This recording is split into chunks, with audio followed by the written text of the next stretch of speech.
নমস্কার বন্ধুরা, চলে আসলাম আজকে আবার একটা নতুন রেসিপি নিয়ে। তো আজকে রুটি, তরকারি, পরোটা, লুচি কোনোটাই না, আজকে একদম অন্যরকম একটা রেসিপি, নিরামিষ চাউমিন। আজকে সোমবার, আজকে তোমার হচ্ছে কোনো আমিষ রান্না বান্না হয় না আমাদের বাড়িতে। তো আমি আজকে সকালে নিরামিষ চাউমিনের ব্যবস্থা করেছি, তো সেই রেসিপিটাই তোমাদেরকে দেখাচ্ছি। তো চলো দেখে নাও। তো দেখো বন্ধুরা, আমি চাউ সেদ্ধ করতে বসিয়ে দিয়েছি, চাউ সেদ্ধ হয়ে গেছে। এবার এটা নামিয়ে জল ঝরিয়ে নেব। তো দেখো বন্ধুরা, চাউমিনে দেওয়ার জন্য আমি গাজর আলু কুচিয়ে নিয়েছি, সোয়াবিনগুলো সেদ্ধ করে ছোট ছোট টুকরো করে নিয়েছি, আদা কাঁচা লঙ্কা কুচিয়ে ধুয়ে নিয়েছি। আর এই যে চাউমিনগুলো সেদ্ধ হয়ে গেছে, এতে সামান্য রিফাইন তেল মাখিয়ে রেখেছি। এবার কড়াইতে তেল দিয়ে দেবো, রিফাইন তেল। তেল গরম হয়ে গেছে, সোয়াবিনগুলো দিয়ে ভেজে নেব একটু।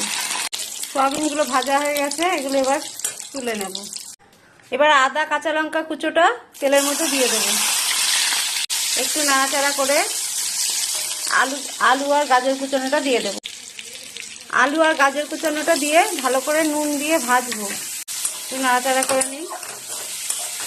তারপরে দিয়ে দেবো একটু সামান্য নুন, পরিমাণ মতো নুন দিয়ে দিচ্ছি। এটা সন্দেহ নুন, কারণ আমি আজ সোমবারে ওই নুন খাই না। নুন দিয়ে দিলাম। এবার এটা ভালো করে ভেজে নেব। দিয়ে দেবো সামান্য হলুদ। এবার এটা ভালো করে ভেজে নেব। দেখো আমার এই আলু গাজরটা ভাজা হয়ে গেছে। এবার সোয়াবিনটা দিয়ে দেবো, ভেজে রাখা সোয়াবিনগুলো দিয়ে দেবো এক এক করে।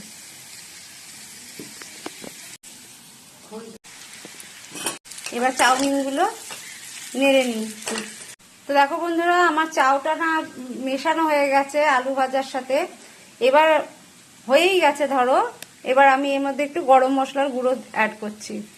তোমরা চাইলে দিতে পারো, নাও দিতে পারো, কারণ এটা যেহেতু নিরামিষ চাও সেই জন্য একটু গরম মশলার গুঁড়ো অ্যাড করে দিলাম। তো চাউমিন রেডি বন্ধুরা। এবার এর মধ্যে দেবো একটু আজিনা মটর, একটু টেস্ট বাড়ানোর জন্য। নিরামিষ চাও একটু আজিনা মটর না দিলে ভালো লাগে না খেতে। তো এটা টেস্ট বাড়ানোর জন্য আমি একটু আজিনা মটর দিয়ে নাড়িয়ে নিলাম। দেখো বন্ধুরা, আমার চাউমিন কিন্তু রেডি, নিরামিষ চাউমিন রেডি। সকালের টিফিন, আজকে চাউমিন খাবো। আজকে অনেক দেরি হয়ে গেছে, তো আমার চাউমিন রেডি, এবার খাবো। তো আজকে আমার রেসিপিটা তোমাদের সাথে শেয়ার করলাম, সকালের টিফিন নিরামিষ চাউমিন। তো কেমন লাগলো আমাকে একটু জানাবে। আর সবাই একটু আমার পাশে একটু থেকো ভালোবাসা দিয়ে। আমি সবসময় তোমাদের সাথে আছি, পাশে আছি। টাটা।